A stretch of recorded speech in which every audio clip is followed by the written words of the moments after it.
నమస్తే, welcome to money matters. నేను నవీన్ మందనపు. డబ్బులు పెట్టుబడి పెట్టాలా, పొదుపు చేయాలా అన్న దానిపై చాలామంది సరైన నాలెడ్జ్ లేదు. ఈ రెండు ఒకటే అనుకునే వాళ్ళు ఉన్నారు. అటువంటి వాళ్ళను సరైన ఆర్థిక అవగాహన కలిగించేందుకు మన మనీ మ్యాటర్స్లో స్టాక్ మార్కెట్ గురించి తెలుసుకుంటూ వస్తున్నాం. అందులో భాగంగానే ఈరోజు dividend, stock split, rights issue వంటి మరిన్ని కొత్త టాపిక్స్ తెలుసుకుందాం. మన స్టూడియోలో సర్టిఫైడ్ ఇన్వెస్ట్మెంట్ అడ్వైజర్ ఈ రామకృష్ణ గారు ఉన్నారు. వారిని అడిగి మరిన్ని వివరాలు తెలుసుకుందాం. నమస్కారం సార్. నమస్తే అండి. సార్, లాస్ట్ టైం మనం చాలా విషయాలకు సంబంధించి డిస్కస్ చేసుకున్నాం. సో ఈసారి ముఖ్యంగా కార్పొరేట్ యాక్షన్స్ అనేది ఏంటి అనే అంశం గురించి మాట్లాడుకుందాం. అసలు కార్పొరేట్ యాక్షన్స్ అంటే ఏంటి?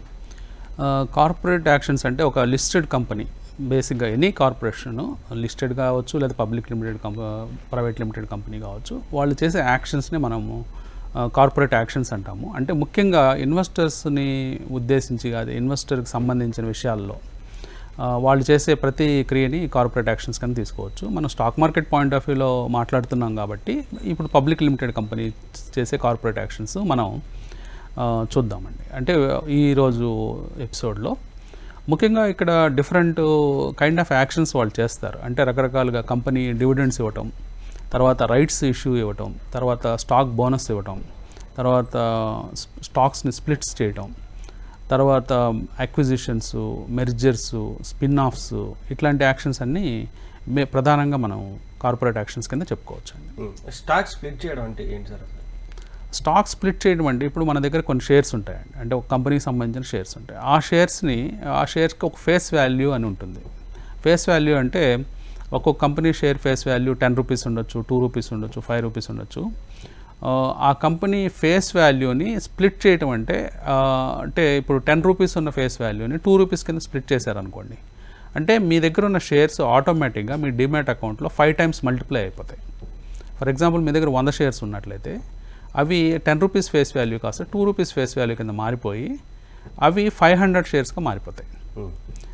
దీన్నే స్టాక్ స్ప్లిట్ అంటారు. మనం రీసెంట్ ఎగ్జాంపుల్ కనుక తీసుకున్నట్లయితే ఐఆర్సిటీసీ అనే కంపెనీ దాదాపుగా 6,000 చిల్లర దాకా వెళ్ళిన కంపెనీ మనం చూసాము. ఆ కంపెనీని స్టాక్ స్ప్లిట్ చేయడం జరిగింది. ఈ స్టాక్ స్ప్లిట్లో 5 ముక్కలుగా చేయడం జరిగింది. అంటే షేరు 5 భాగాలుగా విభజించబడింది. అంటే మన డిమాట్ అకౌంట్లో 3rd వర్కింగ్ డే కల్లా, అంటే రికార్డ్ డేటు, ఎక్స్ డేట్స్ ఉంటాయి. ఆ డేట్స్ తర్వాత ఎగ్జాక్ట్గా 5 పార్ట్స్గా మారిపోతుంది. సో 100 షేర్లు ఉన్న వాళ్ళకి 500, 10 షేర్లు ఉన్న వాళ్ళకి 50 షేర్లు, ఇట్లా వాళ్ళు షేర్స్ పొందుతారు. కానీ ఇక్కడ మనం గుర్తించాల్సిన అంశం ఏంటంటే, స్టాక్ స్ప్లిట్ జరిగినంత మాత్రాన మన మార్కెట్ క్యాపిటలైజేషన్, అంటే మార్కెట్ టోటల్ కంపెనీ వాల్యూలో ఏమీ చేంజ్ ఉండదు.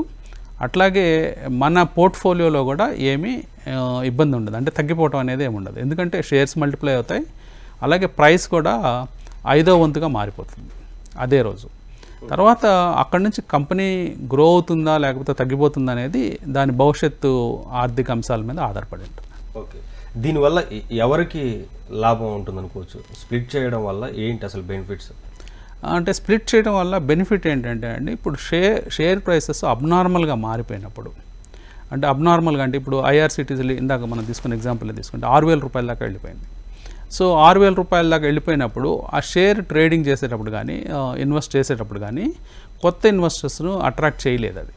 ఎందుకంటే ఒకేసారి నేను ఒక షేర్కి 6,000 రూపాయలు పెట్టుబడి పెట్టాలా లేకపోతే 5,000 రూపాయలు పెట్టుబడి పెట్టాలా అని చెప్పేసి చాలామంది సంశయిస్తారు. సో అలాంటి భావన తొలగించడానికి ఈ స్టాక్ స్ప్లిట్ చేస్తారు. సో స్ప్లిట్ చేయడం వల్ల ఏమవుతుందంటే, ఇప్పుడు షేర్ మళ్ళీ 800, 900 రేంజ్కి వచ్చేస్తుంది. ఓకే, సో ఉన్న ఎగ్జిస్టింగ్ షేర్ హోల్డర్స్కి ఏమాత్రం నష్టం లేదు, కొత్త వాళ్ళకి కొద్దిగా అట్రాక్టివ్ ప్రైస్గా అనిపిస్తుంది. అంటే ఆ షేర్లు ఎంట్రీ తీసుకోవడానికి ఇప్పుడు షేర్ ప్రైస్ కొంచెం అనువుగా ఉంది, అంటే ప్రైస్ ఎంట్రీకి బాగుంది అన్నట్టుగా కొత్త ఇన్వెస్టర్స్ కూడా యాడ్ అవ్వడానికి అవకాశం ఉంది. డివిడెండ్ అంటే ఏంటి సార్? ఎందుకు దీనికి అంత క్రేజ్ అనేది? డివిడెండ్ అంటే ఇది క్యాష్ బోనస్ లాంటిదండి. అంటే మీకు డైరెక్ట్గా షేర్స్ ఉన్న వాళ్ళందరికీ ఏదైనా కంపెనీ డివిడెండ్ అనౌన్స్ చేస్తే ఆ డివిడెండ్ డైరెక్ట్గా వాళ్ళ ఖాతాల్లోకి వస్తుంది. అంటే బ్రోకింగ్ ఖాతాలోకి రావచ్చు, లేకపోతే వాళ్ళ బ్యాంక్ అకౌంట్లోకి డైరెక్ట్గా వచ్చేస్తుంది. సో ఈ డివిడెండ్ అనేది కొంతమంది లైక్ చేస్తారు. అంటే కొంతమంది హై డివిడెండ్ ఈల్డ్ ఉన్న షేర్స్ని కొంటుంటారు. అంటే కొన్ని షేర్స్ చాలా ఎక్కువ డివిడెండ్స్ ఇస్తూ ఉంటాయి కంపెనీ. అంటే ఇది డైరెక్ట్గా వచ్చే ఆదాయం కాబట్టి చాలామంది లైక్ చేస్తారనమాట. అంటే ఒక హింట్ ఏంటంటే, ఒక కంపెనీ డివిడెండ్ ఇస్తుంది అంటే ఆ కంపెనీ లాభాల్లో ఉన్నట్టు మనం అర్థం చేసుకోవచ్చు. అంటే ఒక కంపెనీ ట్యాక్సెస్ కడుతున్నా, డివిడెండ్స్ ఇస్తున్నాయి అంటే ఆల్మోస్ట్ ఆ కంపెనీ లాభాల్లో ఉంది. సో మనం ధైర్యంగా ఆ కంపెనీలో ఇన్వెస్ట్ చేయొచ్చు అని ఒక భరోసా ఉంటుంది. అట్లాగే కొంతమంది ఈ స్టాక్స్లో మనం తర్వాత ఎపిసోడ్లో డిస్కస్ చేద్దాం, వాల్యూ బేస్డ్ స్టాక్స్ లేదా గ్రోత్ బేస్డ్ స్టాక్స్ ఉంటాయి. ఈ డివిడెండ్ ఈల్డ్ ఇచ్చే స్టాక్స్ అన్నీ వాల్యూ స్టాక్స్గా ఉంటాయి జనరల్గా. ఒక ఎగ్జాంపుల్ కానీ మనం రీసెంట్గా తీసుకున్నట్లయితే భారత్ పెట్రోలియం రీసెంట్గా బీపీసీఎల్ అనే షేరు దాదాపుగా 58 రూపాయలు డివిడెండ్ ఇచ్చింది. అంటే ఆల్మోస్ట్ షేర్ ప్రైస్లో 11% దాకా 11 to 12% దాకా బెనిఫిట్ అయ్యారు. అంటే ఒక బ్యాంక్లో ఎఫ్డి చేసుకున్నప్పుడు మనకి 5-6% ఎలా అయితే ఇంట్రెస్ట్ వస్తుందో, ఒక డివిడెండ్ రూపంలో మనకి ఇంటికి 58 రూపీస్ దాకా చెక్ వచ్చేసింది. సో అంటే ఆల్మోస్ట్ 12% దాకా మనకి చెక్ వచ్చింది. సో అలా బెనిఫిట్ అంటే ఒక ఫిక్స్డ్ రిటర్న్ వస్తుంది. అట్లాగే భవిష్యత్తులో ఆ కంపెనీ వాల్యూ అలాగే ఉన్నా కానీ, అంటే వాల్యూ పెరగకపోయినా కానీ డివిడెండ్ ఈల్డ్తో సంతృప్తి పొందే ఇన్వెస్టర్స్ ఉంటారు. సో అలాంటి ఇన్వెస్టర్స్ డివిడెండ్ ఈల్డ్ స్టాక్స్ వైపు మొగ్గు చూపిస్తారు. అసలు మనం ఈ డివిడెండ్స్ కంపెనీస్ లాభాలు వస్తేనే ఇస్తాయా అంటే కొన్ని సందర్భాల్లో కంపెనీలో నష్టాలు ఉన్నప్పటికీ కూడా డివిడెండ్ ఇవ్వచ్చు. ఎట్లాగంటే ఆ కంపెనీలో హ్యూజ్ రిజర్వ్స్ ఉంటాయి.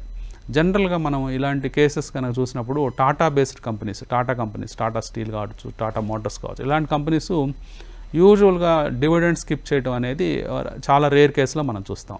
అంటే కొన్ని సైక్లికల్ ఇండస్ట్రీస్ ఉంటాయి. టాటా స్టీల్ లాంటిది, స్టీల్ ఇండస్ట్రీ అనేది ఒక సైక్లికల్ ఇండస్ట్రీ. అలాంటి ఇండస్ట్రీలో కొన్ని సందర్భాల్లో నష్టాలే వస్తాయి, అయినప్పటికీ ఆ కంపెనీ డివిడెండ్ ఇస్తూనే ఉంటుంది. కాబట్టి డివిడెండ్ అనేది కేవలం లాభాలు వస్తాయని ఇవ్వాల్సిన అవసరం లేదు. సో ఈ షేర్లు డివిడెండ్ పొందడం ఎలా పొందాలి, ఒక షేరు డివిడెండ్ అనౌన్స్ చేస్తే ఆ షేర్ని ఎప్పుడు దాకా ఇస్తారు డివిడెండ్ అనేది ఆ కంపెనీ యొక్క కొన్ని డేట్స్ క్రియేట్ చేస్తారండి. అంటే ఎక్స్ డేట్ అంటారు. అంటే ఎక్స్ డివిడెండ్ డేట్ కావచ్చు, లేదా కమ్ డివిడెండ్ డేట్ కావచ్చు. ఇలాంటివన్నీ కూడా ఆ రికార్డ్ డేట్స్ ఇస్తారు. సో ఎక్స్ డివిడెండ్ అంటే ఆ షేర్స్ ఆ డేట్కి, ఎక్స్ డివిడెండ్ ముందు రోజు ఎవరైతే కొంటారో వాళ్ళందరికీ కూడా డివిడెండ్ వస్తుంది. అట్లాగే కమ్ డివిడెండ్ అంటారు దాన్ని కూడా. ఎక్స్ డేట్ దాటిపోయిన తర్వాత కొన్న వాళ్ళకి ఆ డివిడెండ్ రాదు.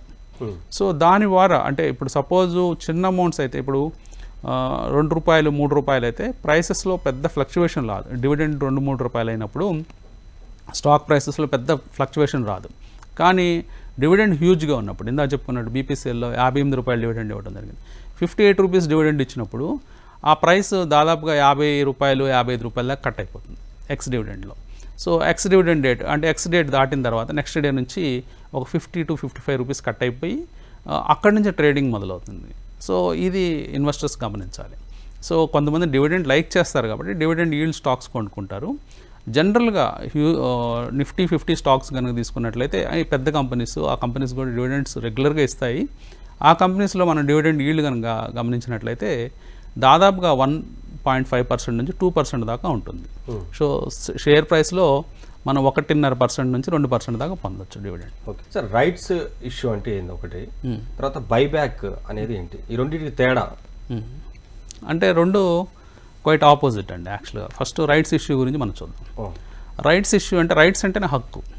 అంటే కంపెనీ ఎక్స్పాన్షన్స్ చేయాలి అంటే ఇంకా ఫ్యాక్టరీస్ ఫర్దర్గా కట్టాలి, లేకపోతే సర్వీసెస్ పెంచడానికి ఇన్ఫ్రాస్ట్రక్చర్ పెంచుకోవాలి. ఇలాంటి అవసరాలు, డబ్బు అవసరం ఉన్నప్పుడు వాళ్ళకి మెయిన్ సోర్సెస్ ఏంటంటే ఒకటి బ్యాంక్కి వెళ్ళి రుణం తీసుకోవటం, రెండోది ఏంటంటే రైట్స్ అంటే ఉన్న షేర్ హోల్డర్స్ దగ్గరే మళ్ళీ మనీ కలెక్ట్ చేయడం. మళ్ళీ మనీ కలెక్ట్ చేసి కొత్త షేర్స్ ఇష్యూ చేస్తారు వాళ్ళకి, ఇంకా ఫర్దర్గా షేర్స్ ఇస్తారు. అంటే ఆ సందర్భంలో ఏం జరుగుతుందంటే పెయిడప్ క్యాపిటల్ కొంచెం పెరుగుతుంది. సో ఎంత దీంట్లో రేషియోస్ ఉంటాయండి. అంటే రేషియోస్ అంటే ఎంత రైట్స్ ఇస్తారు, ఎన్ని షేర్లు ఉంటే ఎన్ని ఇస్తారు అనేది ఒక రేషియోస్ ప్రకారం చెప్తారు. అంటే 1:2 ఇస్తారా, 1:1 ఇస్తారా, లేకపోతే 1:4 ఇస్తారా అనేది అవన్నీ కూడా కంపెనీ డిసైడ్ చేస్తుంది వాళ్ళకి ఫండ్స్ రిక్వైర్మెంట్ ఎంత ఉందనేది. తర్వాత యూజువల్గా మనం చూసినప్పుడు రైట్స్ ఇష్యూ ఇచ్చేటప్పుడు ప్రైస్ అనేది మార్కెట్ ప్రైస్ కంటే తక్కువ ఉంటుంది. అంటే సపోజ్ ఒక షేర్ ప్రైస్ 500 ఉంటే రైట్స్ ఇష్యూ చేసే ప్రైస్, రైట్స్ కోసం డబ్బులు సమీకరించేటప్పుడు ఆ షేర్ ప్రైస్ని మార్కెట్లో 500 ఉన్నప్పటికీ కేవలం 200కే ఎగ్జిస్టింగ్ షేర్ హోల్డర్స్కి ఇస్తారు. అంటే ఎంత తక్కువకి ఇస్తే, అంటే మార్కెట్ ప్రైస్ కంటే ఎంత తక్కువకి ఇస్తే అంత అడ్వాంటేజ్ రెగ్యులర్ షేర్ హోల్డర్స్కి వస్తుంది. సో రెగ్యులర్ షేర్ హోల్డర్స్ తక్కువ ప్రైస్కే కొనే అవకాశం ఉంటుంది. సో ఇది చూసుకోవాలి. అంటే కొన్ని సందర్భాల్లో ఏం జరుగుతుందంటే రైట్స్ ఇష్యూ చేసేటప్పటికి అట్లాగే అనౌన్స్మెంట్కి చాలా గ్యాప్ రావడం వల్ల కొన్నిసార్లు ప్రైసెస్ రైట్స్ ఇష్యూ ప్రైస్ కంటే తక్కువకి వెళ్ళిపోతాయి. కరెంట్ మార్కెట్ ప్రైసెస్ అంటే షేర్ మార్కెట్లో ఉండే ప్రైసెస్ తక్కువకి వెళ్ళిపోతాయి. అప్పుడు ఇన్వెస్టర్స్ పెద్దగా ఆసక్తి చూపించకపోవచ్చు. ఎందుకంటే మార్కెట్లో 500 జరుగుతుంటే రైట్స్ ఇష్యూ 600 అనుకోండి, ఇంకెందుకు మార్కెట్లోనే కొనుక్కోవచ్చుకనే నిరాసక్తి చూపిస్తారు. కానీ దీనికి కూడా ఒక కారణం ఉంటుంది. అంటే కొన్నిసార్లు ఇంటెన్షనల్గానే ప్రమోటర్స్ ఆల్మోస్ట్ మార్కెట్ ప్రైస్ ఎంత ఉందో అంతే ప్రైస్ డిసైడ్ చేసి రైట్స్ ఇస్తూ ఉంటారు. ఎందుకు ఇస్తారంటే కేవలం వాళ్ళు మాత్రమే సబ్స్క్రైబ్ చేసుకొని వాళ్ళ స్టేక్ పెంచుకోవాలని, అంటే ప్రమోటర్ హోల్డింగ్స్ పెంచుకోవడానికి కూడా రైట్స్ అనేది ఒక సాధనంగా ఉపయోగపడుతుంది. అంటే ఫర్ ఎగ్జాంపుల్ ప్రమోటర్స్కి 45% హోల్డింగ్ ఉందనుకోండి కంపెనీలో, ఒక 5-6% మనం పెంచుకుందాం అనుకున్నప్పుడు రైట్స్ అనేవి కొద్దిగా అట్రాక్టివ్గా లేకుండా చేస్తారనమాట. అంటే కామన్ పీపుల్ పెద్దగా పార్టిసిపేట్ చేయకుండా ఉండేటట్లుగా మార్కెట్ ధరల దగ్గరే పెడతారు. తద్వారా ఏంటంటే ప్రమోటర్స్ మాత్రమే సబ్స్క్రైబ్ చేసుకొని వాళ్ళు 50%, 51% దాకా రీచ్ అవ్వడానికి పాసిబిలిటీ ఉంటుంది. కానీ కంపెనీ ఇబ్బందుల్లో ఉందని తెలిసినప్పుడు కూడా మళ్ళీ వాళ్ళు కొనే ఛాన్స్ ఉంటుందా? అంటే రైట్స్ ఇష్యూ అనేది కంపెనీ ఇబ్బందుల్లో ఉన్నప్పుడు ఇష్యూ చేయటం కాదండి. ఇన్ఫ్రాస్ట్రక్చర్ ఇంకా ఫర్దర్గా ఎక్స్పాండ్ చేద్దాం అనుకుంటున్నారు. కంపెనీ బాగానే ఉంది, ప్రాఫిటబిలిటీ బాగానే ఉంది, డివిడెండ్స్ ఇస్తున్నారు, ట్యాక్స్లు కడుతున్నారు, అన్నీ బాగున్నాయి. కానీ ఫర్దర్గా సెకండ్ యూనిట్ పెడదాము, థర్డ్ యూనిట్ పెడదాము అన్న సందర్భంలో మాత్రమే రైట్స్ ఇష్యూస్ ఇస్తారు. కాబట్టి ప్రజలేమీ పెద్ద ఆందోళన చెందరు. రైట్స్ ఇష్యూ అట్రాక్టివ్గా ఉంటే సబ్స్క్రైబ్ చేస్తారు, లేదంటే అంటే అలా పార్టిసిపేట్ చేయరు. ఒకవేళ ఇబ్బందుల్లో ఉన్నప్పుడు రైట్స్ ఇష్యూ లాంటివి వస్తాయా? కంపెనీ ఇబ్బందుల్లో ఉందంటే స్టాక్ మార్కెట్లో దాని ప్రైసే ఉండదండి. ముందు ప్రైస్ బాగా డిటరేట్ అయిపోతుంది. స్టాక్ మార్కెట్లో ప్రైసెస్ ఆల్మోస్ట్ తగ్గిపోయి 100 కంటే తక్కువ, ఇంకా తక్కువకి వెళ్ళిపోతూ ఉంటాయి ప్రైసెస్. అలాంటి సందర్భంలో రైట్స్ ఇష్యూ ఇద్దామని కంపెనీ ప్రయత్నించినా ఎవరు వాటిని సబ్స్క్రైబ్ చేయరు. ఓకే. బైబ్యాక్ అంటే సార్? ఇక్కడ బైబ్యాక్ అంటే రివర్స్ అనమాట. అంటే ఇప్పుడు రైట్స్ ఇష్యూ అంటే కొత్తగా షేర్స్ని ఇష్యూ చేసి ప్రజలు అంటే ఉన్న కస్టమర్స్కి, ఉన్న ఖాతాదారులకి, అంటే షేర్ హోల్డర్స్కి మళ్ళీ ఇవ్వటం. బైబ్యాక్ అంటే షేర్స్ని ఉన్న ఖాతాదారుల నుంచి, అంటే ఎవరైతే షేర్ హోల్డర్స్ ఉన్నారో వాళ్ళ షేర్ హోల్డర్స్ దగ్గర నుంచి మళ్ళీ వెనక్కి కొనేయటం. అంటే షేర్స్ ఇప్పుడు ఇందాక మనం ఒకటి అనుకున్నాం, రైట్స్ ఇష్యూ ఇచ్చినప్పుడు కేవలం ప్రమోటర్స్ ఎక్కువ సబ్స్క్రైబ్ చేస్తే వాళ్ళ పర్సంటేజ్ ఆఫ్ హోల్డింగ్ పెరుగుతుంది. అట్లాగే మార్కెట్లో ఉన్న షేర్స్ని కనుక వాళ్ళు వెనక్కి కొన్నట్లయితే ఆ సందర్భంలో కూడా వాళ్ళ percentage of share holding, promoter share holding పెరుగుతుంది. మెయిన్ చూసినప్పుడు అంటే 2 అంశాలు మనం గమనించాలండి. అంటే 2 అంశాలు ఉన్నాయి ప్రధానంగా బైబ్యాక్లో. ఒకటి ఏంటంటే, ఒక ఉద్దేశం ఏంటంటే వాళ్ళ షేర్ హోల్డింగ్ పెంచుకోవటం, ప్రమోటర్ షేర్ హోల్డింగ్ పెంచుకోవటం. అంటే షేర్స్ మార్కెట్లో తగ్గిపోయినప్పుడు వాళ్ళ హోల్డింగ్ అలాగే ఉంటుంది కాబట్టి అది ఆటోమేటిక్గా పెరుగుతుంది. అదొకటి. తర్వాత టోటల్గా కంపెనీని డీలిస్ట్ చేసేసి బయటకు వెళ్ళిపోదాం అనే ఒక ఉద్దేశం ఉంటుంది కంపెనీస్. అంటే స్టాక్ మార్కెట్లో లిస్టింగ్ వద్దు, మనం ప్రైవేట్గా రన్ చేసుకుందాం ఇక్కడ నుంచి కంపెనీస్ అని కొంతమంది టోటల్గా బైబ్యాక్ చేస్తారు. మార్కెట్లో ఉన్న షేర్స్ అన్ని బైబ్యాక్ చేసేసి వాళ్ళు బయటకు వెళ్ళిపోతారు.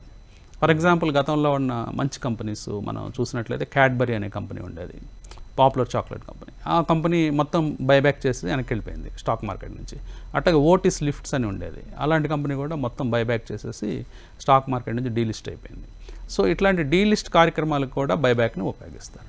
ఎందుకని చేస్తుంటారంటే బైబ్యాక్ చేయడం వల్ల వాళ్ళకి వచ్చేది ఏంటని? అదేనండి, ముఖ్యంగా 2 ప్రధానంగా లాభాలు ఉన్నాయి. ఒకటి ఏంటంటే ప్రమోటర్ షేర్ హోల్డింగ్ పెంచుకుందాం అనుకుంటే బైబ్యాక్ చేస్తారు.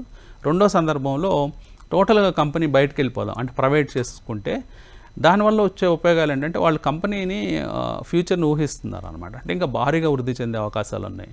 సో ఆ లాభాలన్నీ మనమే ఉంచుకుందాం అనే ఉద్దేశంతో కూడా స్టాక్ మార్కెట్ అవసరం లేదు ఇంకా అని చెప్పి కూడా బయటకు వెళ్ళే అవకాశాలు ఉంటాయి. అంటే స్టాక్లో అప్పుడు ఇన్వెస్ట్ చేసే వాళ్ళకి డౌట్ రాదా? లాభాల్లో ఉన్నప్పుడే కంపెనీస్ వెళ్ళిపోతుంటాయి, సో అటు ఇటుగా ఉన్నప్పుడే కంపెనీస్ స్టాక్లో ఉంటున్నాయేమో అనేది ఒక డౌట్ వచ్చి పెట్టే వాళ్ళు తక్కువ అయిపోతారేమో? అట్లా లేదండి. అంటే జనరల్గా స్టాక్ మార్కెట్లో వచ్చే బెనిఫిట్స్ అనేది ప్రైవేట్ అయిపోతే ఉండదు. కానీ ఇప్పుడు మనం చెప్పుకున్న కంపెనీస్ కానీ కొన్ని కంపెనీస్ కానీ ఎందుకు టోటల్గా బైబ్యాక్ చేసి డీలిస్ట్ అవుతాయంటే టోటల్గా వాళ్ళ కార్పొరేట్ పాలసీలు, అంటే ఇవన్నీ గ్లోబల్ కంపెనీస్గా ఉంటాయి. గ్లోబల్ కంపెనీస్గా ఉన్నప్పుడు వాళ్ళకు టోటల్ కార్పొరేట్ పాలసీలో భాగంగా వెనక్కి వెళ్ళిపోతూ ఉంటాయి. లేదా ఆ కంపెనీ ఎక్కడైతే లిస్ట్ అయి ఉంటుందో ఆ దేశంలో ఉన్న రూల్స్ ప్రకారం అలా చేయాల్సి వస్తుంది. అలాంటి సందర్భంలో వాళ్ళు టోటల్ బైబ్యాక్ చేసి డీలిస్ట్ చేస్తారు. జనరల్గా మిగతా అన్ని కంపెనీలు కూడా స్టాక్ మార్కెట్లో ఉండడానికి ఇష్టపడతాయి. ఎందుకంటే ఇక్కడ వచ్చే బెనిఫిట్స్ ప్రైవేట్గా రన్ చేసుకున్నప్పుడు రావు.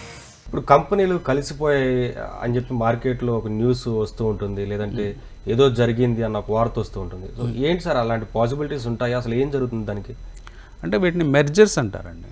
అంటే స్టాక్ కంపెనీస్ని మెర్జ్ అవుతూ ఉంటాయి కంపెనీస్ అన్నీ కూడా. అంటే దీనికి ఆ గ్రూప్ ఆఫ్ కంపెనీస్ మెర్జ్ అవ్వడం ఒక పద్ధతి ఉంది. అంటే గతంలో ఉదాహరణలు తీసుకున్నప్పుడు హిందుస్థాన్ యూనిలివర్ కనుక తీసుకున్నట్లయితే గతంలో హిందుస్థాన్ యూనిలివర్కి చాలా అసోసియేటెడ్ కంపెనీస్ ఉంటాయి. అవన్నీ లిస్టెడ్ కంపెనీసే మార్కెట్లో. ఫర్ ఎగ్జాంపుల్ పాండ్స్ లిమిటెడ్ అని ఉండేది, కేవలం పౌడర్స్ కాస్మెటిక్స్ చేసే కంపెనీ. అది ఆ కంపెనీని దాంట్లో మెర్జ్ చేశారు. అలాగే టాటా ఆయిల్స్ అనే కంపెనీ ఉండేది, అంటే అది కూడా కన్జ్యూమర్ ప్రోడక్ట్ కంపెనీ. ఆ కంపెనీ కూడా హిందుస్థాన్ లెవెల్లో మెర్జ్ అయింది. తర్వాత వాటిలో రెండు కంపెనీలు వాళ్ళు ఒప్పందం ప్రకారం అంటే దీంట్లో రెండు రకాలు ఉంటాయండి. ఫ్రెండ్లీ మెర్జర్ ఒకటి ఉంటుంది, హాస్టైల్ మెర్జర్ అని ఒకటి ఉంటుంది. ఫ్రెండ్లీ మెర్జర్లు ఏంటంటే రెండు కంపెనీలు కూర్చొని మాట్లాడుకొని మేము ఇంకా ఈ కంపెనీ మేము నడపం, మీరే నడుపుకోండి, మా షేర్లకి కొన్ని మీ షేర్లు ఇవ్వండి అంటారు. అంటే ఇప్పుడు ఫర్ ఎగ్జాంపుల్ పాండ్స్ లిమిటెడ్ అనే కంపెనీలో ఉన్న షేర్ హోల్డర్స్ ఉంటారు, అప్పుడు పబ్లిక్ ఉంటారు, అంటే బయట షేర్ హోల్డర్స్ ఉంటారు, అలాగే ప్రమోటర్ షేర్ హోల్డింగ్ ఉంటుంది. వీళ్ళందరికీ కూడా కొంత రేషియో ప్రకారం ఆ రేషియో ఆడిటర్స్ డిసైడ్ చేస్తారు. అంటే వాల్యుయేషన్స్ ప్రకారం ఈ షేర్కి ఈ షేర్లు ఎన్ని షేర్లు ఇవ్వచ్చు అనే రేషియో డిసైడ్ చేసిన తర్వాత ఆ లెక్క ప్రకారం షేర్స్ ఇస్తారు పాండ్స్ లిమిటెడ్ వాళ్ళకి. తర్వాత పాండ్స్ లిమిటెడ్ అనేది ఎగ్జిస్టెన్స్లో ఉండదు, అంటే ప్రోడక్ట్స్ అన్నీ ఉంటాయి, కంపెనీ ఎంటిటీ అనేది ఉండదు. వాళ్ళకి హిందుస్థాన్ యూనిలివర్ షేర్స్ వచ్చేస్తాయి. ఓకే.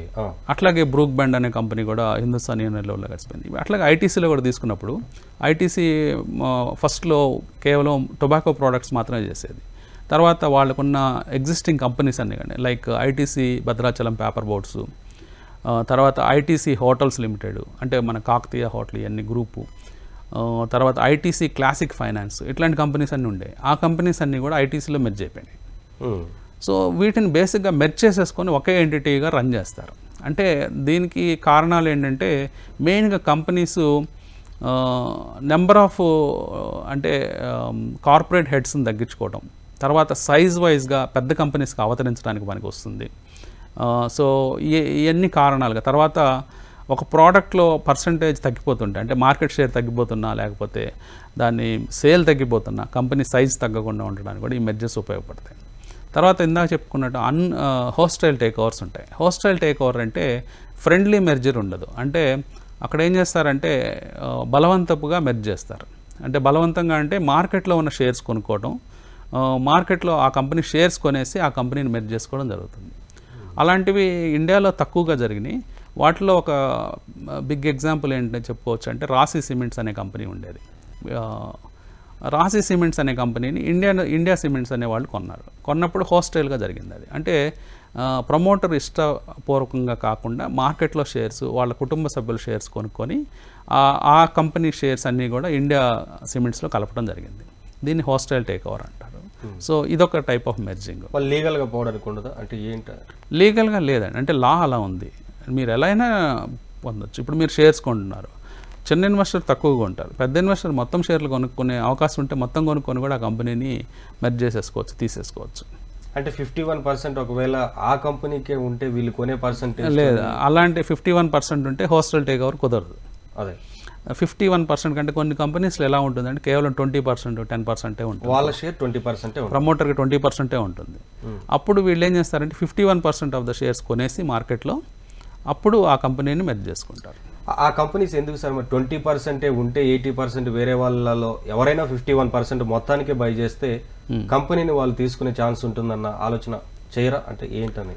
అంటే కొన్ని సందర్భాల్లో అంటే కంపెనీ ఎక్స్పాన్షన్ అవసరాల కోసం వాటి కోసం డైల్యూట్ చేసుకుంటూ వెళ్ళిపోతారు ఈక్విటీ షేర్ని ప్రమోటర్స్.